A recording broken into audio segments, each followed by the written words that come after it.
it. It's in their interest. You're criticising the past. To fix it. You're criticising the past. You're criticising reform. But numbers coming across the channel are up to record level at this time of the year. We saw a big increase in the use of asylum hotels, for example. We saw big increases in the number of people crossing the channel. Now, that's something that's built up over many years. It's not going to be quick and easy to fix, but we will. Trevor provides actual evidence. Crossings are at unprecedented levels. Bridget retreats into history lessons and ambiguous promises. Excuses regarding inheritance do not address today's issue. Voters do not want a history of failures. They want borders handled now. But what is the difference between what you would actually do? Sakir's words, detention and deportation, are almost exactly the words that Mr Farage uses. The fundamental difference is that Reform and Nigel Farage want to provoke anger, but they don't actually want to sort the problems that we face in front of us. So what we're clear about is that in order to retain public confidence in the system, it has to be fair, it has to be humane. Trevor highlights the elephant in the room. Labour's words echo Reform's. Bridget asserts moral superiority but follows the same policy and practice.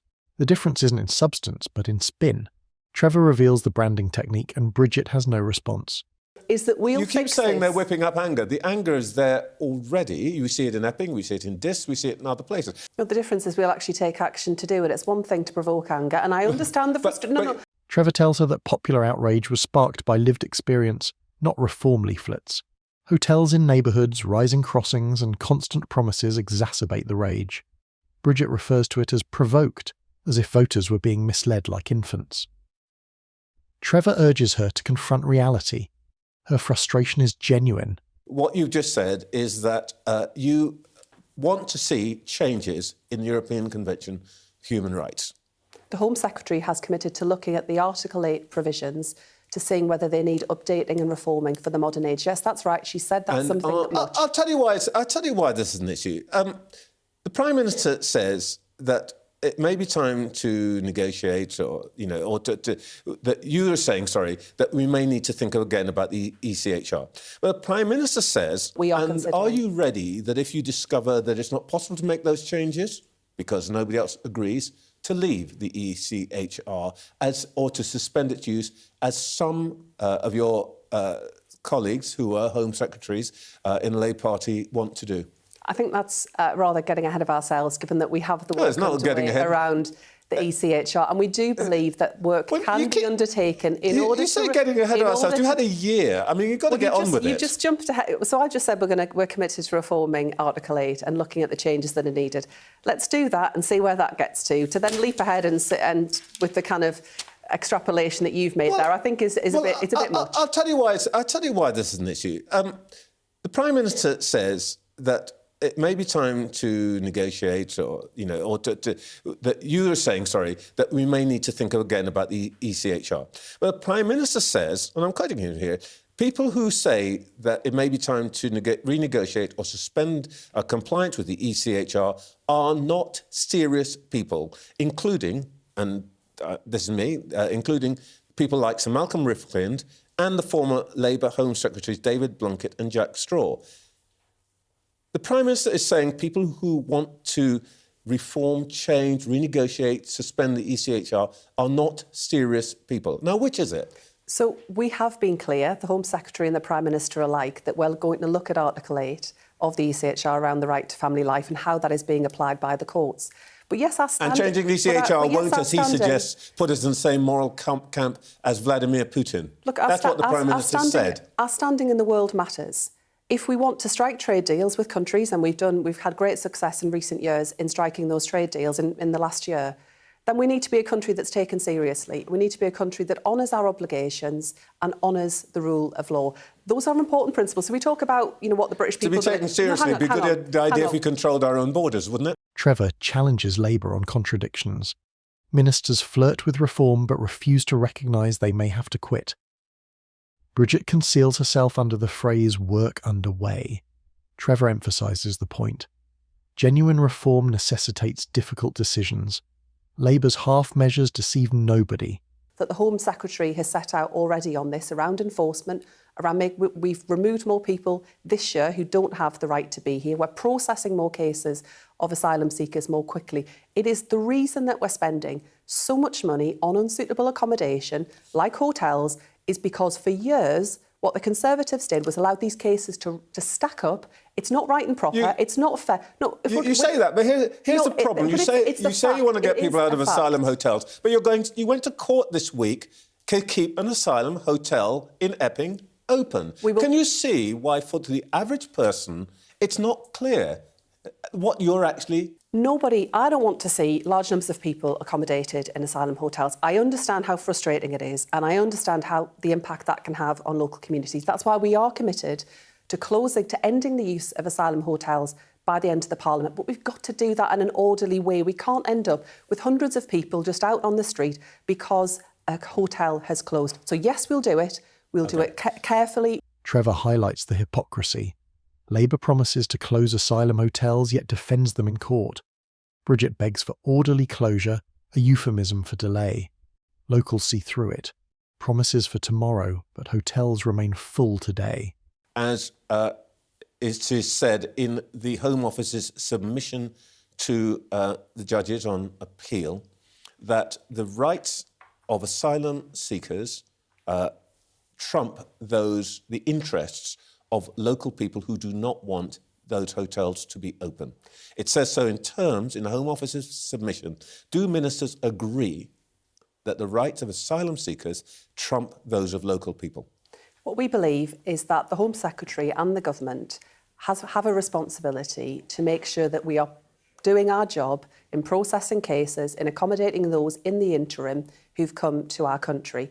The decision that we saw arising out of the Epping case would have had bigger consequences right across the country that would have led to wider consequences in terms of disruption that would have caused. Look, it's far from ideal. Look, I don't want to be in the place of defending it. That's what the judges said, but that's not an answer to the question I asked you. Do you agree with the Home Office's submission that the rights of asylum seekers are more significant, more material than the interests of local populations? It is about a balance of rights. When people come to this country and claim asylum, we have a responsibility as a government to assess their cases and to process them. For those who have got a clear right to be here, for those who have evidenced what they are facing in terms of persecution, refugees, then that will be decided. Where they don't, then we will take action to remove people from the country. So we do have a responsibility to process those cases. And yes, to provide... the responsibility to those asylum seekers is more important than the responsibility to those who live locally. Our responsibility to those who live locally is also important as well. And I understand... Do you agree with what your lawyers said, or don't you? Yes, of course we do. But what I would add is that whilst I recognise the quite obvious and legitimate concerns that people have about use of asylum hotels, had we not acted in the way that the Home Secretary did around that case, we would have ended up with lots of disruption in terms of what that would have meant around asylum hotels. We will close them, but we will close them in an orderly way, not just where we turf people out on the streets in significant numbers. Trevor reduces the debate to its essence. According to the government's own lawyers, the rights of asylum seekers take precedence over local communities. Bridget admits it. That is the soundbite that regular people hear. Westminster prioritises new immigrants over taxpayers. Trevor insists, and Bridget agrees. All right, let's turn to your own specific area of responsibility. Last year, for the election, you promised that you'd set out and deliver a strategy to end child poverty by spring. Well, that's been delayed. The Archbishop of York describes that delay, called a failure, as, I'm quoting him here, as hugely frustrating and deeply shaming. He's frustrated. Are you ashamed? I'm ashamed of the very high numbers of children growing up in poverty that we see in our country, so I understand the Archbishop's challenge around bringing those numbers down. It's what I came into politics to do. It's what I believe very strongly, that the family that you're born into, family circumstance, shouldn't determine everything you go on to achieve. It's why we've already taken action as a government. New free breakfast clubs, the childcare expansion that rolls out from tomorrow, 30 hours of government-funded childcare for working parents. And alongside that, just recently we announced the single biggest expansion of free school meals to all families in receipt of universal credit. That will lift 100,000 children out of poverty. But do I accept the challenge that there is more to do on bringing those numbers down further? Yes, I do, and I agree, and this government will deliver that. Trevor confronts her for failing to deliver. Bridget hides behind experimental projects and kind words. Poverty statistics remain grim, yet she speaks as if breakfast clubs can reverse structural deterioration. Trevor sees it as a source of shame, whilst Bridget sees it as public relations. He thinks that points to and demands the lifting of the two-child cap on benefit, because he and others think that is main driver for child poverty. Are you ready to lift that two-child cap yet? So as part of the work that you mentioned that I'm leading with the Work and Pensions Secretary on the Child Poverty Strategy, of course we're looking at every way that we can lift more children out of poverty. That does extend to social security measures alongside that. It's not the only way we can lift children out of poverty, and of course it does come with a big price tag. But we know that not acting also comes with serious consequences and impact too. So for those individual children, poverty blights life chances, it holds people back, it's a moral scar on our country, but it damages us all because as a society, as a country, we're less productive, our economy is weaker. So Trevor demands certainty, but Bridget offers hedging. Labour either lifts the cap or does not. Instead, she alternates between considering and price tags. Trevor discloses the truth. Even while Labour acknowledges the problem, it lacks the will to address it. It's going to be higher at the end of this Parliament, according to the Child Poverty Action Group. Well, that is obviously depends upon wider and further government action. OK. Oh, what would that be, that further government action? Well, for example, the changes that we're bringing in from tomorrow around access to childcare. Working parents will be able to access 30 hours of government-backed childcare. One of the biggest barriers around child poverty is skills, access to work. I mean, this is a complex area. I think that, as you say, the numbers speak for themselves, and particularly where it comes to white children on free school meals. The challenge we see around attendance, around doing well in their GCSEs, is a real one, and I'm determined to grasp it. We'll be setting out more later on this year through the school's white paper. But I think what I see in my own community in the North East, where some of these challenges are really profound, is whether families and whether young people really see the full benefit and value of education, whether they see doing well at school as the route to a good life. Trevor counters her assertions of success with estimates of increased poverty. Bridget discusses school attendance and hazy cultural issues. Sounds more like deflection than policy. Trevor reveals the disparity. Numbers are increasing while ministers discuss sociology. And can you understand that what you've just said, to someone who lives in one of these towns, Epping or Diss or wherever it is, you said that it's the government's responsibility to balance the rights, as they would put it, of people who've just arrived, made no contribution to this country, against the rights of those who've lived here forever, who pay their taxes, who want their towns to be safe and tranquil. And your view is that these two things, these two sets of people, are equivalent, and you can balance the rights. Can you see how infuriating that must feel to somebody in one of these towns? I completely understand.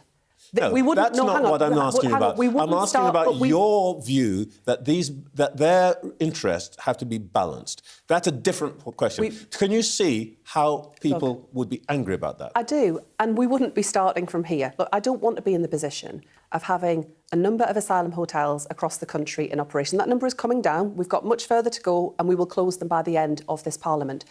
And I know people don't like us, even a year in, as a government, saying, this is what we inherited. This is what we inherited, right?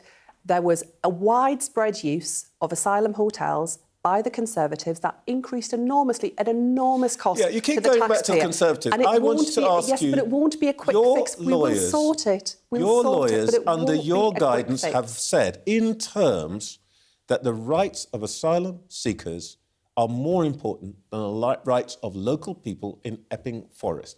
Trevor speaks for everyday people who feel misled when their sacrifices are weighed equally with those who have recently arrived. Bridget uses the same excuse. We inherited it. Trevor demonstrates her hand, promises, justifications, and little urgency.